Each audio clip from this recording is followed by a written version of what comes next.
Hablar acerca de la palabra del Señor. Voy a pedirles que por favor abran su Biblia en el libro de Lucas, capítulo 22, versículo 37. Gloria al Señor. Vamos a darle honor al título de esta campaña: Jesucristo, autor de salvación. Es el título, y así lo vamos a titular en esta noche: Jesucristo, autor de salvación.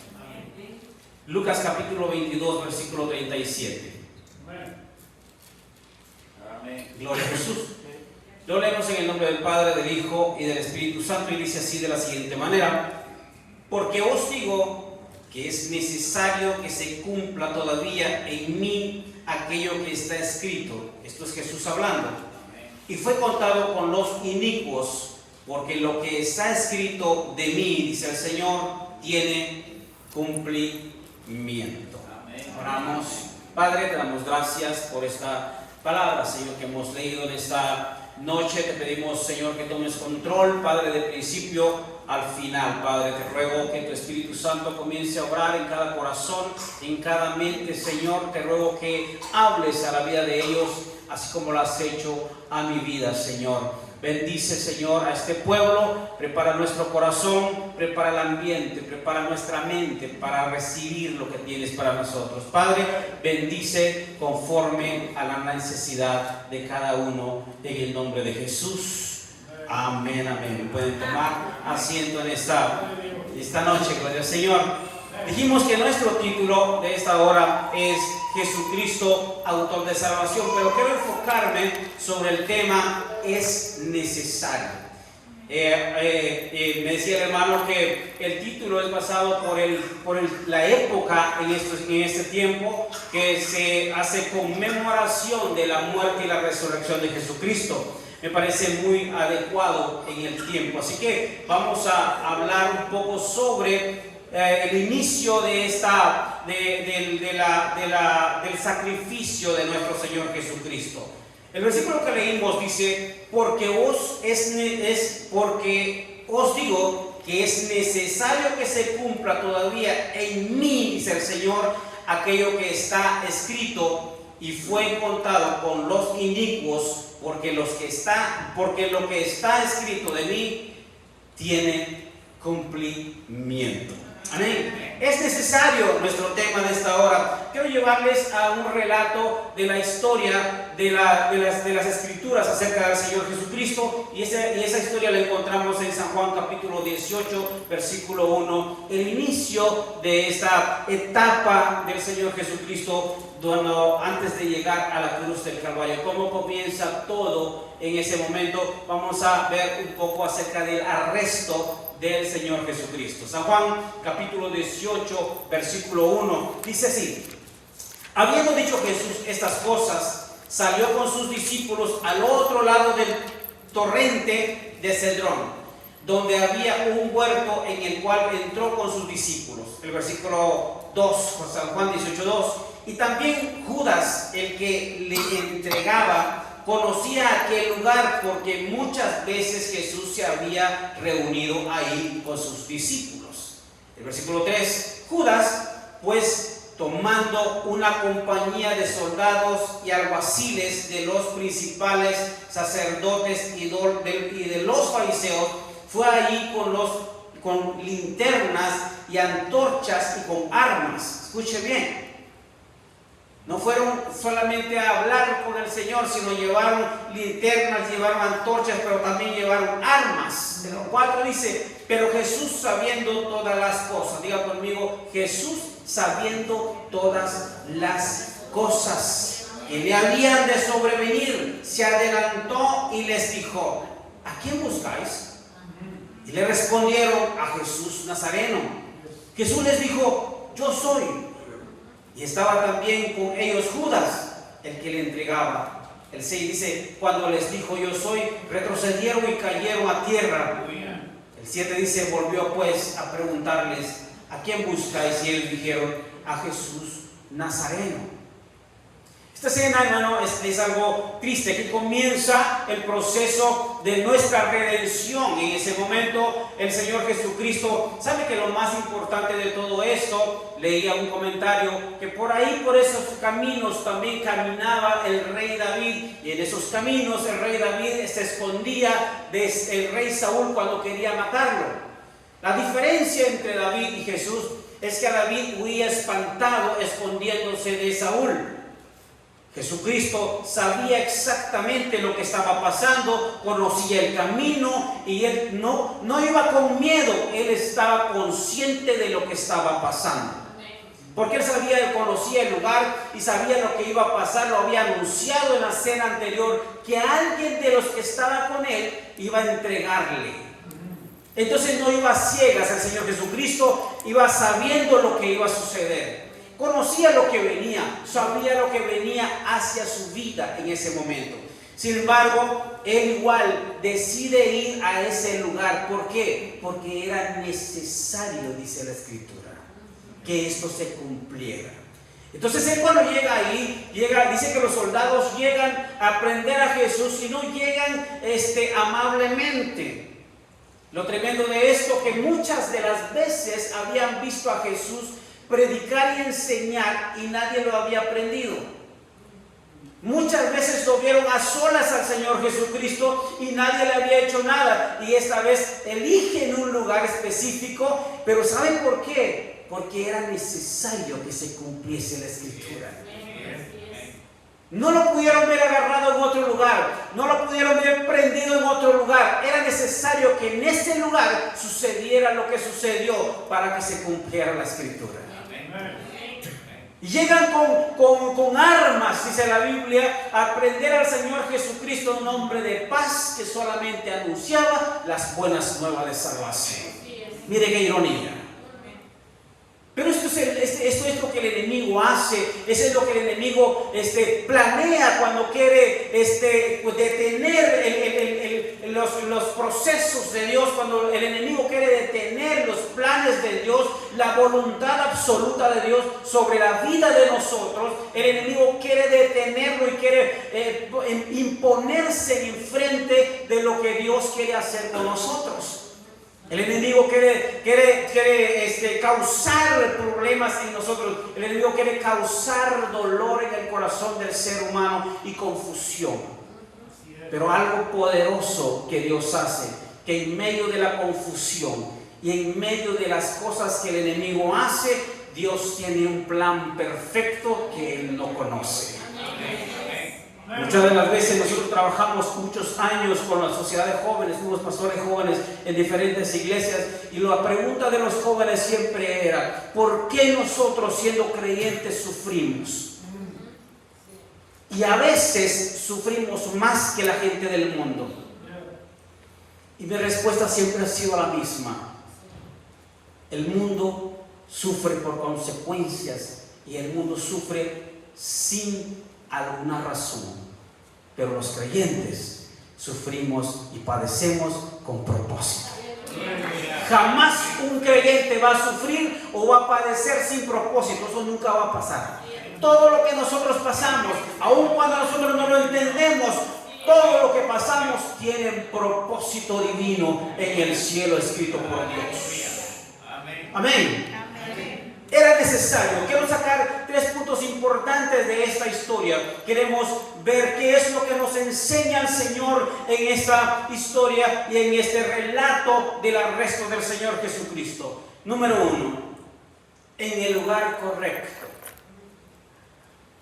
Dice el versículo 1: habiendo dicho Jesús estas cosas, salió con sus discípulos al otro lado del torrente de Cedrón, donde había un huerto, en el cual entró con sus discípulos. Pudo haber ido en otro lado, pudo haber elegido irse a dormir porque era noche, pero el Señor Jesucristo decidió ir a ese lugar porque en ese lugar era necesario que Él estuviera para que sucediera el arresto, donde comenzaría todo el sacrificio a favor de nosotros. En ocasiones nosotros no entendemos por qué el Señor nos lleva a situaciones. En ocasiones nosotros no entendemos, como el pueblo de Israel cuando salió de Egipto y le reclaman a Moisés: ¿por qué nos has traído en este lugar? Ahora nos encontramos enfrente del Mar Rojo y el desierto y los hombres de Faraón. ¿Por qué nos trajiste a este lugar? Moisés pudo haber dicho: no los traje, Dios me dirigió a este lugar. Y entonces, ¿con qué razón el Señor me pone en este lugar? Es que era necesario, necesitaba mirar la mano poderosa de Dios. Nosotros no entendemos los planes del Señor. Alguno de ustedes en esta noche puede decir: ¿por qué vine a este lugar? Me siento incómodo. Pero ¿sabes algo? Aún con tu incomodidad es necesario que estuvieras esta noche, porque Dios tiene algo para tu vida en esta hora. Nosotros no lo vamos a entender. Muchas veces nos preguntamos nosotros: ¿por qué me pasó aquello? ¿Por qué estoy aquí? ¿Por qué me trajiste aquí, Señor? ¿Cuáles son las razones que tienes? Y nuestra mente no lo puede comprender. No estamos exentos de las preguntas del por qué. En mi vida han pasado muchas cosas, pero la más reciente, nosotros pasamos procesos muy difíciles en nuestra vida, donde yo siempre he dicho que si el enemigo quiso lastimarme, lo logró. Si el enemigo quiso golpearme, lo logró. Si el enemigo quiso derribarme, creo que lo logró. Pero aún ahí de los escombros, el Señor nos levantó. Dijo Job, dice Job, Jehová quitó, y Jehová Dios, Jehová quitó, y el nombre de Jehová sea bendito por siempre. En el lugar correcto. Muchas veces estás en tu ministerio y probablemente pasas momentos difíciles y no lo comprendes, pero estás en el lugar correcto. Dios así lo quiso. Probablemente estás pasando una situación ahorita que no lo entiendes, alguna enfermedad, alguna situación en tu hogar, con tu familia, con tus hijos, con tu esposo, con tu esposa, y no lo entiendes, pero Dios tiene un plan perfecto para tu vida y estás en el lugar correcto. El enemigo toma ventaja de las circunstancias. El enemigo quiere robar el propósito de Dios para tu vida. Pero ¿sabes algo? Cuando el enemigo intenta robar las bendiciones a tu vida, el Señor, de ahí mismo, de esas escenas que el enemigo pone, levanta su propósito. Y es necesario, dice la Escritura. Pareciera ser que Jesucristo estaba jugando con la ruleta rusa. Sabe que en ese lugar estaba la última bala de la pistola, pero decide jalarla. ¿Sí? Muchas veces nosotros no entendemos por qué vamos a ese lugar, y el enemigo pone a veces en los corazones el temor de tomar esa decisión. Alguien pudo haberle dicho a usted que no viniera a esta reunión esta noche, como lo hizo Pedro con Jesús: no vayas a la cruz, Señor. ¿Acaso Pedro estaba hablando algo, una incoherencia? Pero Pedro tenía razón en decirlo, porque amaba a Jesucristo. No quería que fuera a morir, no quería que sufriera. ¿Sí? Muchas veces nosotros tenemos temor de tomar ese paso, esa decisión de venir a tomar un ministerio, aceptar el llamado del Señor. Mire que yo sé lo que estoy hablando, porque el llamado del Señor me lo hizo a los 20 años y mire la edad que estoy aceptando. Porque me negué, porque le tenía miedo, porque no quería entrar al ministerio, porque sabía la responsabilidad que había ahí. Yo le decía al Señor: ¿sabes qué, Señor? Llama a otro más capacitado. Yo no estoy listo. Yo no soy la persona que tú crees que soy. Yo creía ser más sabio que Él. Es que Él miraba cosas que yo no podía ver. Cuando pienses que no eres capaz de hacer las cosas, pero Dios dice que sí lo tienes que hacer, créele a Él. Él sabe mejor que nosotros. Él conoce nuestro interior. Él conoce más allá de lo que nosotros sabemos. Pero es necesario que entremos a ese valle es necesario que entremos a ese lugar. Es necesario que pases por ese desierto. Es necesario que el enemigo te atrinchere en ese lugar. Es necesario que el enemigo te acorrale. ¿Por qué? Porque Dios quiere mostrar tu gloria y comiences a ver con tus propios ojos que Él es Dios, el que decide el destino de tu vida. Es necesario. El Señor no llegó a ciegas, Él sabía dónde iba. La diferencia es que nosotros a veces no sabemos, pero le creemos a Él. Y si le creo a Él, Él sí sabe por qué me llevó a ese lugar. Número 2, conociendo al enemigo. Es necesario que nosotros conozcamos a nuestro enemigo. Jesucristo no llegó ignorando quién era el que lo iba a arrestar. Jesucristo no llegó ignorando quién estaba detrás de todo este asunto. Él conocía, dice la Escritura, lo que estaba sucediendo. San Juan capítulo 18, versículo 4 dice: pero Jesús, sabiendo todas las cosas.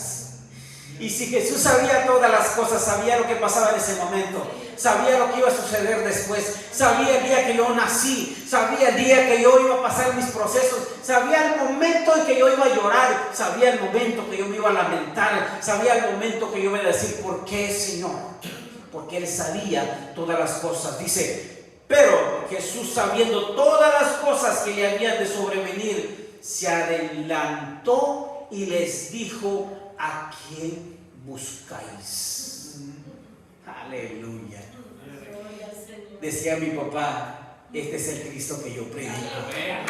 Este es el Cristo que yo predico. Es un Dios omnisciente que todo lo ve, omnipotente porque todo lo puede hacer. No hay nada imposible para Él. Dicho sea de paso, me identifiqué con los coros y las alabanzas que cantamos, porque eso era lo que cantábamos por allá por los 80s en Guatemala con mi papá, así que me identifiqué bastante. Mi esposa y mi hija no lo estaban cantando, yo sí lo canté. Jesús, sabiendo todas las cosas, necesitamos conocer al enemigo. ¿Por qué? Porque sabe que cuando nosotros nos enfrentamos a las circunstancias difíciles en nuestra vida, lo primero que hacemos es confrontar al ser humano que está enfrente de nosotros. Una de las cosas que siempre usamos nosotros cuando damos consejería a familias, a hogares y a matrimonios, es que cuando hay un problema matrimonial, regularmente el hombre y la mujer comienzan a confrontar a su pareja para resolver los problemas. Pero cuando usted sabe quién es su enemigo, usted no pelea con su pareja. Usted pelea con el ser que está causando el problema. Vaya a la raíz del asunto, no vaya con lo que está viendo, porque más allá hay alguien que está orquestando las cosas que están pasando en tu vida. Y Jesús no ignoraba eso. Jesús sabía perfectamente bien quién estaba detrás de esa escena, sabiendo todas las cosas. Necesitamos conocer al enemigo. ¿Por qué? Porque entonces nosotros no nos enfocaremos en pelear con el vecino que nos hizo un daño. No nos enfocaremos en pelear con los líderes que no me gusta cómo hacen las cosas. No nos enfocaremos a pelear con el hermano que me hizo una mala cara, que no me saludó. Entonces nos enfocaríamos detrás del asunto. ¿Quién está detrás de todo esto? ¿Sí? El enemigo siempre va a estar metido en todas las circunstancias, las divisiones, los enojos, los pleitos, las iras, las contiendas. El enemigo es el que está orquestando todo eso y es necesario que nosotros conozcamos a nuestro enemigo. Primera de Pedro, capítulo 5, versículo 8, dice la Escritura: sed sobrios y velad. ¿Por qué? Porque vuestro adversario el diablo, como león rugiente, como león, no es un león. Es como león rugiente que anda alrededor buscando a quien devorar. Tenemos que estar, dice la Biblia, ser sobrios, es estar alerta, es estar atento a lo que está pasando a nuestro alrededor. Entonces nosotros nos daremos cuenta quién está detrás de la escena. Y cuando eso suceda, usted no va a esperar que el problema lo ataque a usted, sino que como el Señor Jesucristo, sabiendo todas las cosas, se adelantó y les preguntó a quién buscan. Esto es lo mismo que debemos hacer nosotros. Cuando sabemos quién está detrás de la escena, nosotros nos vamos a parar delante de Él y le vamos a decir: ¿a quién buscas? Yo soy hijo del Rey y no puedes tocar mi vida, no puedes tocar mi familia, porque yo soy hijo del Rey. Lo cantamos esta noche. Precisamente anoche peleé con él. Estaba orando, estaba triste, estaba orando y el Señor me dijo: no es así, ponte de pie. Y comencé a hablarle, y comencé a hablarle, y le dije: vete de mi familia, aléjate de mis hijos, aléjate de mis hijos, aléjate de mi familia, suelta la vida de mis hijos, de ellos te pertenecen a ti. Y comencé a hablar con él y sentí aquella presencia horrible de ese lugar, sentí el peso que venía, pero comencé a clamar la sangre de Jesucristo, y en ese momento la gloria de Dios descendió en ese lugar y pudimos triunfar delante de la presencia del Señor por la sangre de Jesucristo, conociendo a nuestro enemigo, adelantarnos a Él y no dejar que Él llegue antes que nosotros. Es importante que nosotros tengamos la sabiduría de pelear con nuestro enemigo. Es necesario conocer a nuestro enemigo. Número 3. Es necesario tener una identidad definida. Saber quién soy. Porque si no tenemos una identidad definida, nosotros no sabremos cómo enfrentarnos, porque no sabremos ni cómo nos llamamos. Jesucristo sabía exactamente quién era Él. Por eso les preguntaba: ¿a quién buscan? Y Jesús dice, el versículo 5 del capítulo 18 de San Juan, le respondieron, cuando Jesús les pregunta: ¿a quién buscan? Y estos hombres le respondieron: a Jesús Nazareno. Jesús les dijo: yo soy. Y estaba también con ellos Judas, el que le entregaba. Pero escuche bien, ¿en dónde usted había escuchado en la Escritura la palabra yo soy? ¿Se acuerda cuando Moisés llegó a la zarza ardiendo y el Señor le dice: regresa a Egipto a libertar a mi pueblo? Y le dice a Moisés: ay, Señor, ¿en nombre de quién voy a ir? ¿Qué le digo a ellos? No me van a creer, no me van a aceptar. ¿En nombre de quién voy?, le dice Moisés. Y Dios le habla a Moisés y le dice: diles que yo soy te envía. Esta es la identidad de Jesús. La cartilla de presentación del Señor Jesucristo, cuando le preguntan, cuando le dicen buscamos a Jesús el Nazareno, Jesucristo saca su cartilla, la divinidad eterna de Dios, y lo saca y se la presenta y le dice: yo soy. ¿Cómo sé que le está presentando la verdadera identidad de Dios? Porque dice la Escritura en este momento, cuando le preguntaron a Jesús, y ellos dijeron: a Jesús el Nazareno, Jesús les dijo: yo soy. Y estaba también con ellos Judas, el que le entregaba. El versículo 6 dice: cuando les dijo yo soy, retrocedieron y cayeron a tierra. Dice la Biblia que nadie puede permanecer de pie delante de la presencia de Dios cuando Él saca su identidad y muestra quién era. Dijo: yo soy el Eterno, yo soy antes de Abraham, yo soy antes que ustedes nacieran, antes que ustedes existieran, yo ya era antes de la creación. Cuando Él se presenta de esa manera, el enemigo cae de vuelta, cae de espalda, cae a la tierra. Mira, hermano, cuando usted se encuentre en los momentos difíciles, sáquele la identidad y diga: ¿sabes quién soy? ¿Sabes quién soy? Yo soy hijo del Rey. Estoy lavado con la sangre de Cristo. Él es mi Padre. Él es mi Rey. Él es mi dueño. El creador del universo. El que te formó a ti. Él es mi papá. Y yo soy su hijo. Esa es mi identidad. Esa es mi identidad. Muchas veces nosotros caminamos sin identidad. No sabemos quiénes son. Hoy en día, ese es el problema grave que tiene el cristianismo. Preguntamos. En el trabajo a mí me suelen preguntar: oye, Julio, ¿tú qué eres? ¿Evangélico, cristiano, pentecostés? ¿Qué eres? Le digo: todo lo que tú dijiste. Aleluya, también soy. Es que no sabemos. Algunos dicen: no, yo no soy evangélico, yo soy pentecostés. No, yo soy pentecostés, yo soy cristiano. Escuche bien, necesitamos conocer nuestra identidad. Necesitamos tener la cartilla de identificación, definir a quiénes somos. Porque si no, entonces el enemigo se va a aprovechar de nosotros y nos va a traer de aquí para allá y de allá para acá y nos va a llevar aquí y de repente vamos a terminar que no sabemos ni qué somos. Y esto es lo que el enemigo está haciendo con la gente hoy en día. El enemigo está robando la identidad de los seres humanos. Y muchas veces ni siquiera el enemigo quiere sacarlos de la iglesia. El enemigo los quiere tener aquí, pero dormidos, sin identidad, calmando la conciencia solamente. Muchos creen en Dios. En estos días de Semana Santa muchos están conmovidos por el recuerdo, pero no hay convicción en sus corazones.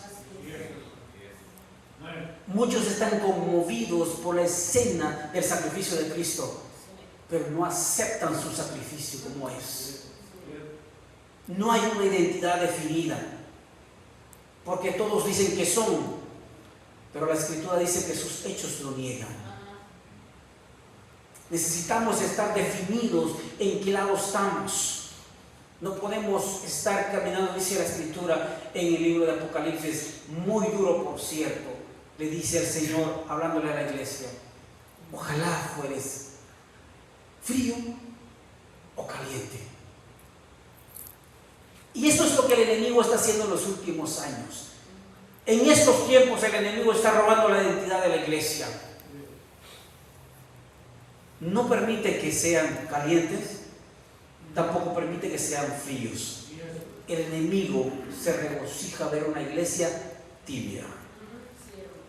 ¿Por qué? Porque la Escritura dice que Dios vomita a los tibios.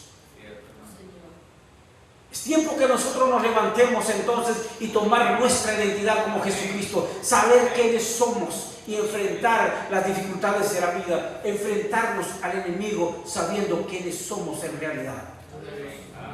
No podemos caminar con la vida, mire hermano, ni siquiera podemos salir a manejar o salir a algún lugar sin identificación. En ninguna empresa nos dan trabajo sin identificación. No podemos, cualquier identificación que tengamos que tenga foto, es necesario tenerlo. Y como creyentes necesitamos tener la identidad definida quiénes somos.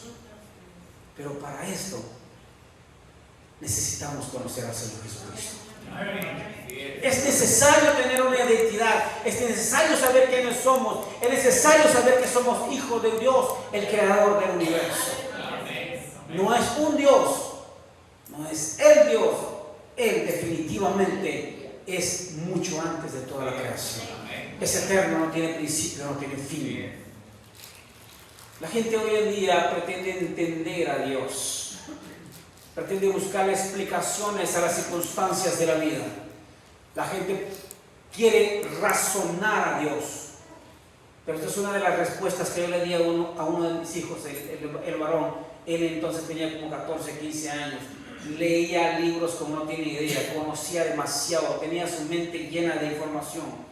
Y él un día me confrontó y me dijo de qué tamaño era Dios, quién era Dios, porque no lo entendía, porque estaba razonando las cosas. No sé ni de dónde bien, bueno, sí sé que el Señor puso en mi mente, pero en ese momento yo no entendía lo que yo le dije. Le dije, mira, mi hijo, la mejor manera de explicarte Dios cómo es, y le dije, sería que tú me respondieras una pregunta también. Yo le dije a él, si tú eres capaz de explicarme dónde termina el espacio, dónde tiene el fin el espacio, yo te explico cómo es Dios.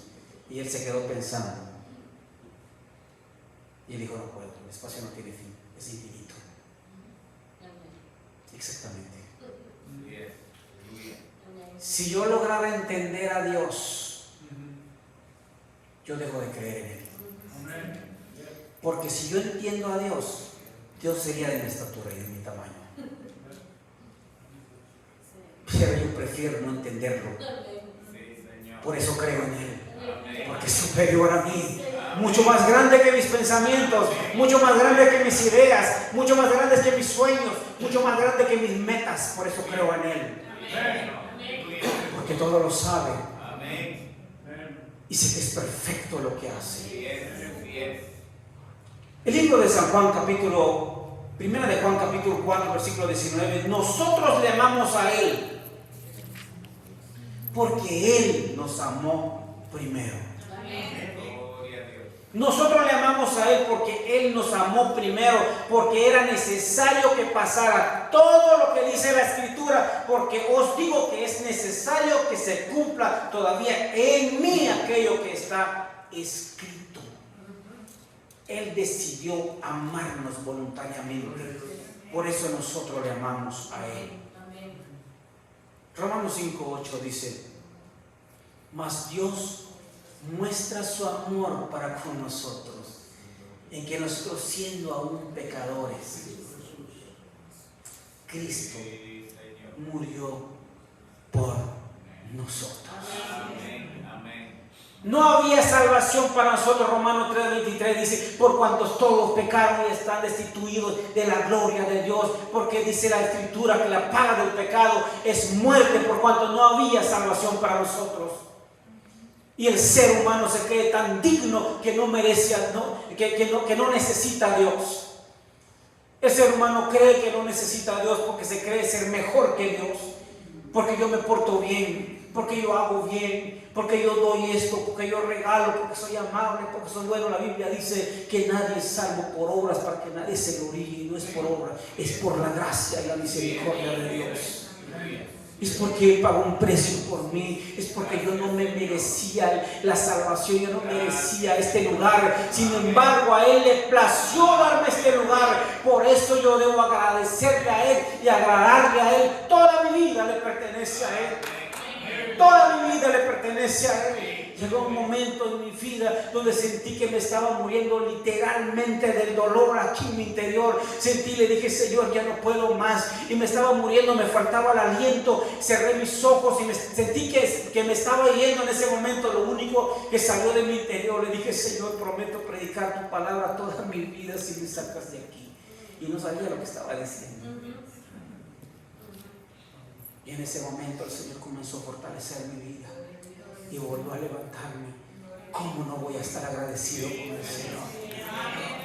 ¿Cómo no voy a estar agradecido con el Señor si he visto su mano poderosa obrando, si he visto su mano poderosa? Mire, hermano, yo le he testificado en la iglesia muchas veces. A mí me costaba dominar el español, soy hijo de indígena. Y no podía hablar muy bien y era muy tímido. Yo me trababa y le ponía rojo, verde y azul cuando hablaba delante de alguien. Y veo un lugar que el Señor me ha puesto y yo le digo al Señor, solamente fuiste tú. Porque era imposible estar parado delante de un público y menos hablar de su palabra. Sin embargo, el Señor así le plació y hasta aquí estamos glorificando el nombre del Señor. A Él sea la gloria por siempre. Nosotros no hemos hecho nada, no merecemos absolutamente nada. Fue Él el que lo hizo. ¿Por qué? Porque era necesario que esto pasara. Era necesario que nos sintiéramos así. ¿Por qué? qué? Porque le damos la gloria a Él. Porque si yo fuera capaz de hacerlo, me daría la gloria a mí mismo. Pero nunca fue así. No fuimos capaces, no somos capaces de absolutamente nada. Todo lo que hacemos, lo que podemos hacer, es por la misericordia de Dios, es por la mano de Dios, es porque Él así lo decidió. Y es necesario que todo esto pase porque Él tiene un propósito para con nosotros. Pónganse de pie en esta hora. Porque de tal manera nos amó el Señor, de tal manera que dio a su Hijo. Mire que tanto valor tenemos nosotros y la gente no lo ha entendido. Nos ha amado tanto que dio a su Hijo unigénito, y lo único que tenemos que hacer es creer en Él y dejar que entre en nuestro corazón. Quiero que cierre sus ojos. Quiero hacer un llamado. Si hay alguien en medio de nosotros, si hay alguien que nunca ha aceptado al Señor en su corazón, pero quiere tomar la decisión en esta noche y levantar su mano y decir: Jesús, ya entendí, yo te necesito.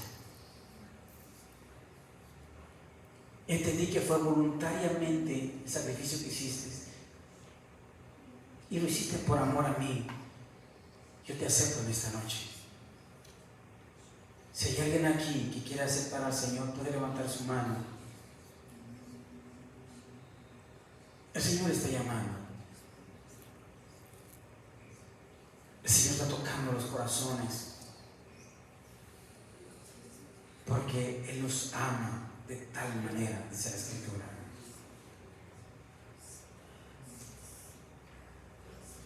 Si no lo hay, quiero preguntar si hay alguien en esta noche que quiere reconciliarse con el Señor, que ha sentido que le ha fallado al Señor, pero quiere volver al camino.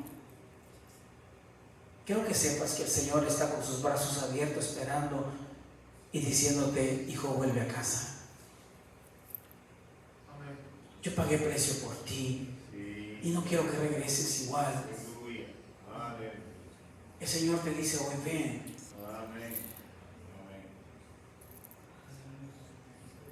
Quiero darte una nueva oportunidad.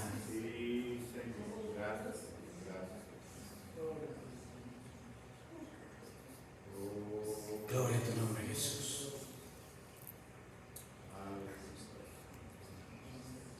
Te adoramos, Señor. Gloria a Jesús. Si no lo hay, quisiera preguntarle si hay alguien que está enfermo, que necesita oración.